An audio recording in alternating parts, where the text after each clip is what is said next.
Hey guys, it's Darius from Channel 3, here once again.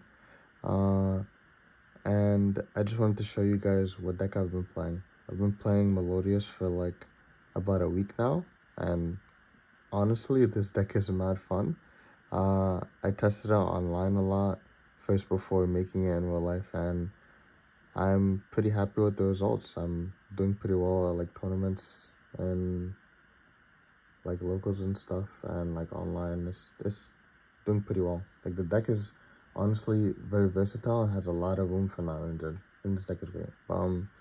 Let me stop yapping. Let me get right into the deck profile. So for the monsters, we play triple refrain.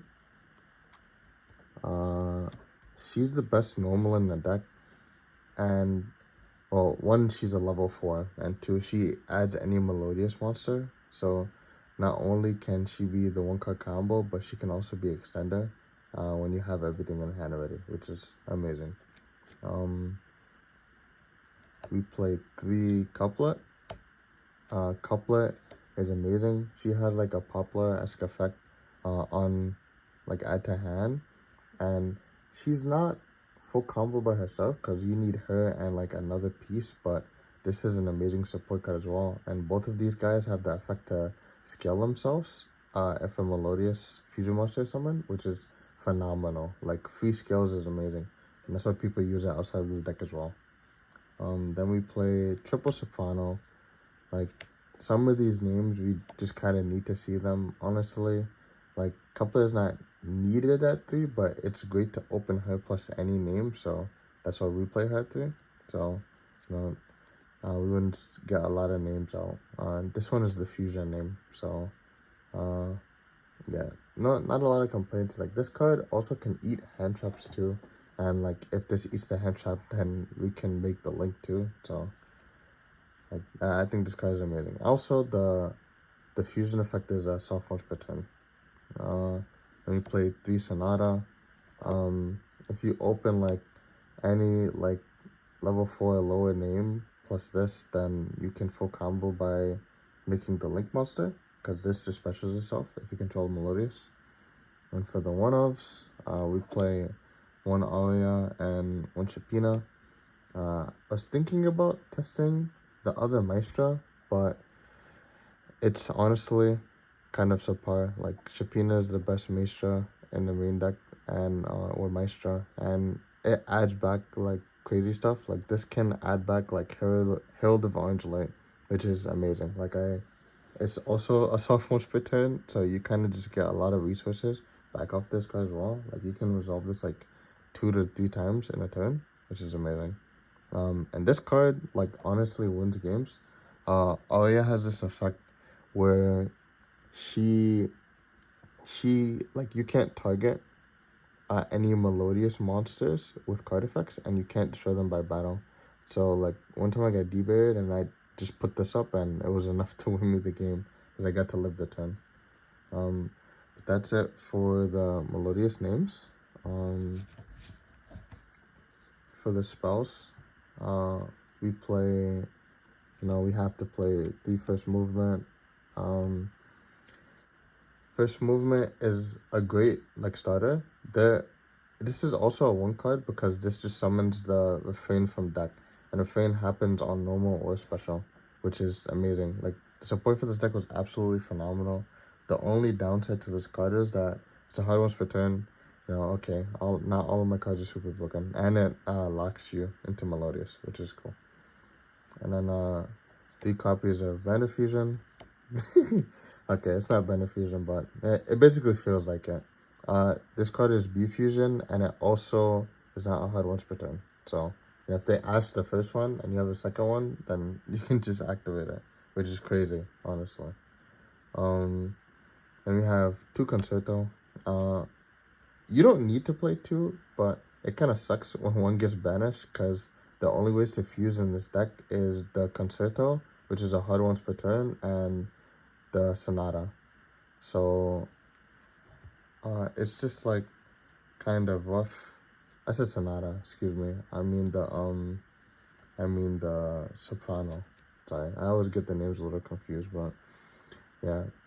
the only ways to fuse is that and soprano. So if like this gets taken out, then it's kind of rough. So you need the second one for a grind, and we also play different pot cards than most people. But yeah, I've been liking these ratios, and it's been well for me. And discarding ones is also not bad sometimes. For other spells, and on spots we play desires.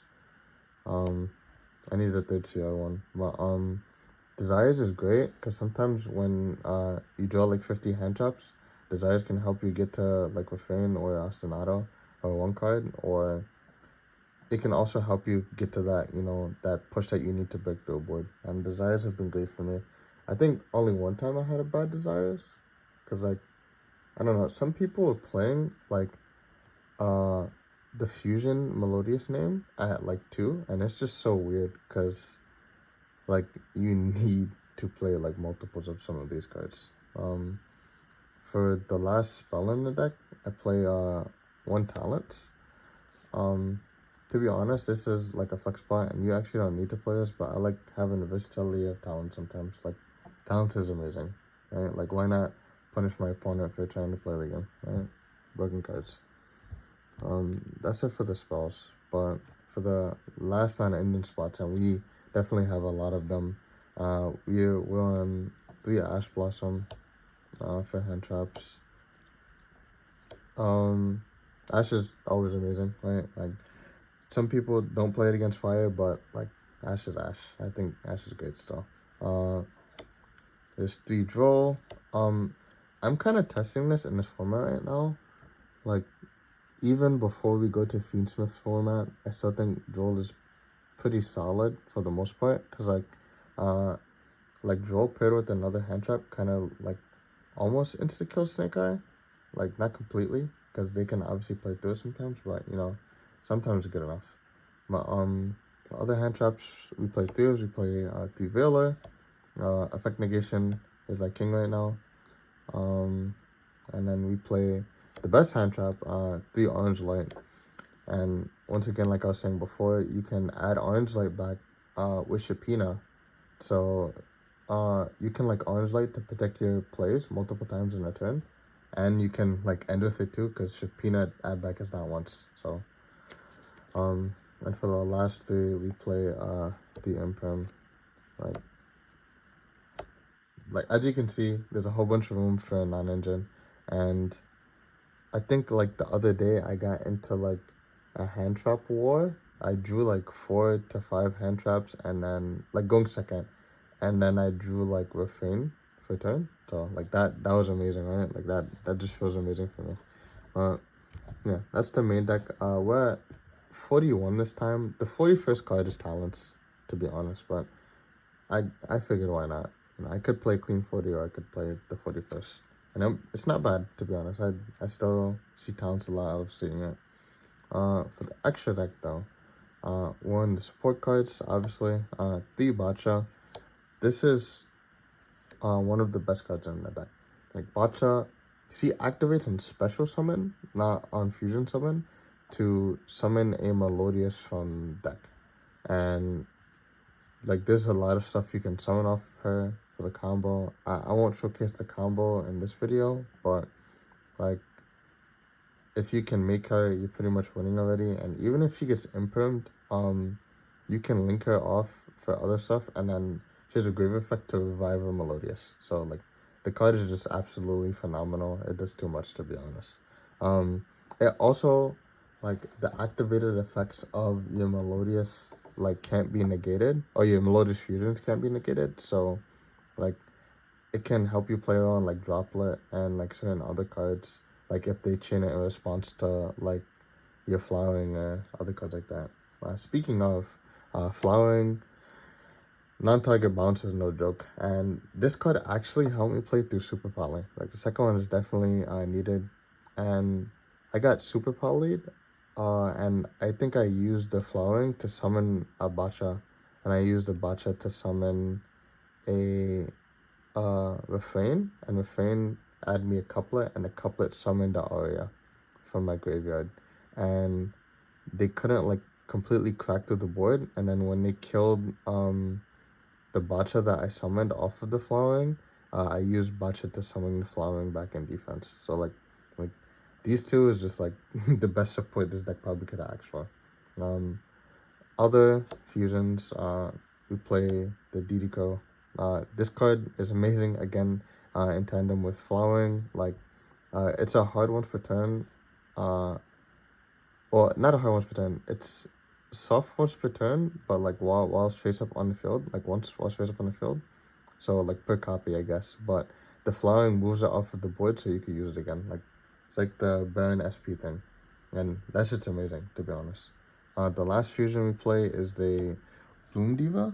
I'm not gonna lie, I really didn't make this card. Like, half of the time, I don't need to make this card. Like, all of these guys he play, and not really have. That's it for the fusions. But for other stuff in the extra deck, for the last Melodious card rather, we play the one Bloom. I was on 2 for a little bit actually, but like 1 is fine because I needed to cut some space for some other stuff. But this card is amazing. It just summons 2 from deck with different levels. Like, there's so much combinations of cards that you can send out this. Like, that just helps you so much. But it also locks you into Melodious, but I mean, it doesn't really fucking matter, right? I mean, that's the point of the deck. We're playing it pure too, like no auras, none of that extra bullshit. For non-Melodious stuff in the extra deck though, for links, we're on 1 gravity controller. Because you kind of always want to summon Bacha and EMZ, and if they imperm your Bacha, you can just link it off into gravity, and then like Bacha reborn, like blah blah blah for combo. Like, that shit's so... This card is so great, and it also like has removal as well, so it comes out definitely. Then I'm playing 1 Haggard. I also didn't make this card much, but this card is recommended, and I also like buff stuff a lot, so it's just generic, so I was just testing out. But I haven't made it that much, but I don't know, maybe in the future I'll try it a little bit more, or maybe cut it out for a second Bloom again. I'm on the Protective Agents Moon. So this card, it can out skill drain and like other floodgates and like a Baguska. Like, this card, like that's the whole point of this card. It's just generic removal, and it's not a fusion. So if you get hit by D-Berry, like, you know, you can use this, I guess, to get some removal going. We play the 1 Little Knight, again, for generic removal, and a lot of the time, you're actually not locked. Like, unless you resolve, like, first movement or, like, Bloom, you're usually not locked, so you can use this for some removal, too. I think I pushed through a branded board with this, and then kind of just threw it away after, so, yeah. And then... last 2 cards, we're playing 1 Baguska and 1 Typhon.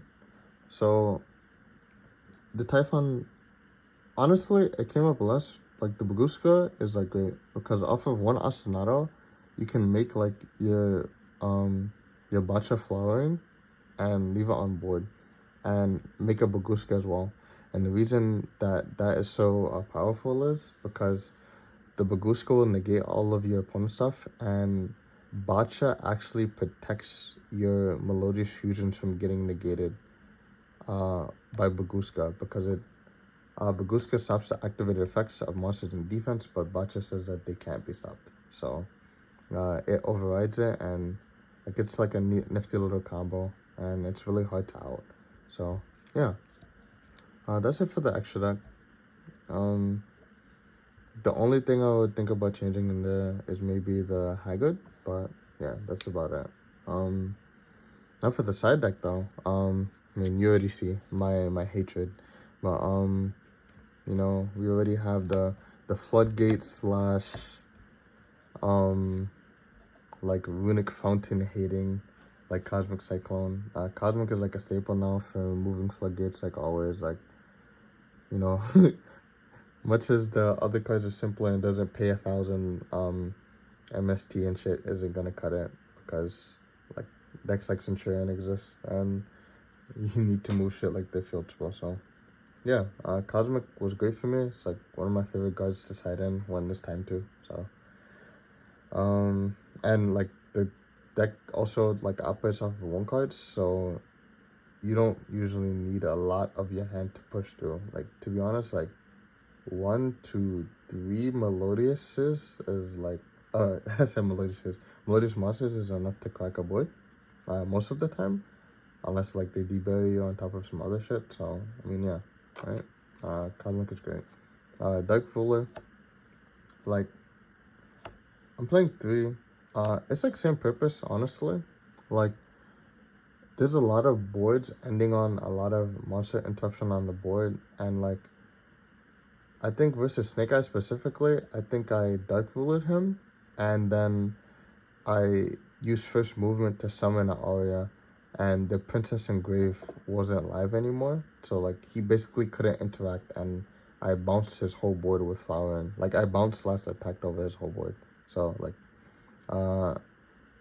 you don't need to kill them. You can just out resource them and outpace them once you get your advantage rolling. So like that's one of my favorite parts about the deck. Like Dark Ruler is amazing in this deck. And for another hand trap, 1/3 Crow. I'm testing this out honestly, but I think it has some like good application. I think it's good against Branded. Like I think I actually drew all 3 against Branded the other day, and it took like 2 of his Albazes out and 1 of his Cartesias, and like he literally couldn't play. Like it was so hard for him to play. And that was me playing into his board too. Like it's also for Gimmick Puppet Lock, because that shit is degen, right? So, and it's also decent against Lab and certain other decks that revolve around Graveyard. Well, yeah, I've liked Crow. Then more removal, 3 evenly. Evenly was also good, same reason as Dark Ruler. You don't need a lot of hand or card advantage to crack through boards, and like Evenly plus like Melodious cards is generally enough to crack through a board. And don't forget, like we most likely hand track them too, but you know, yeah, same reason as Dark Ruler. And we're playing 3 1-ofs. We're playing Call By, Heartbeats, and 1 Rivalry. I feel like in this day and age, we don't really have to explain Call By Heartbeats.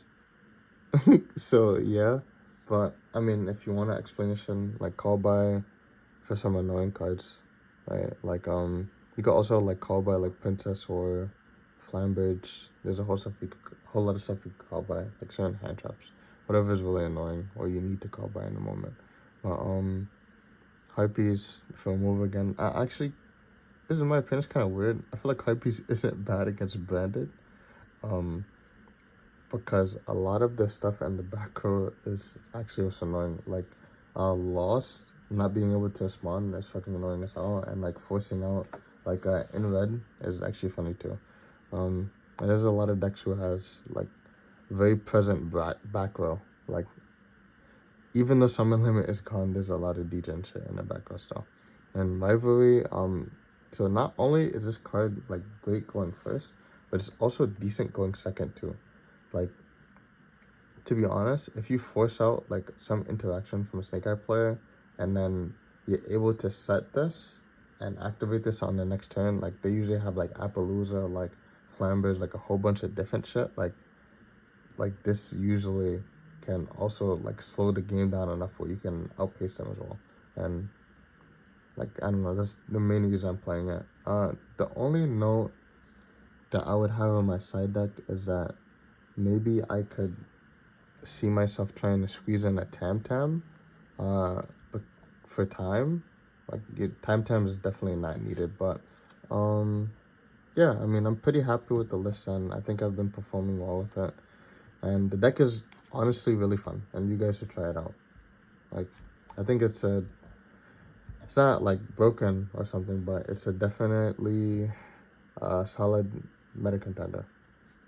And yeah. Just want to thank you guys for watching, and peace out. Darius from Channel 3 is out. Have a good night, guys.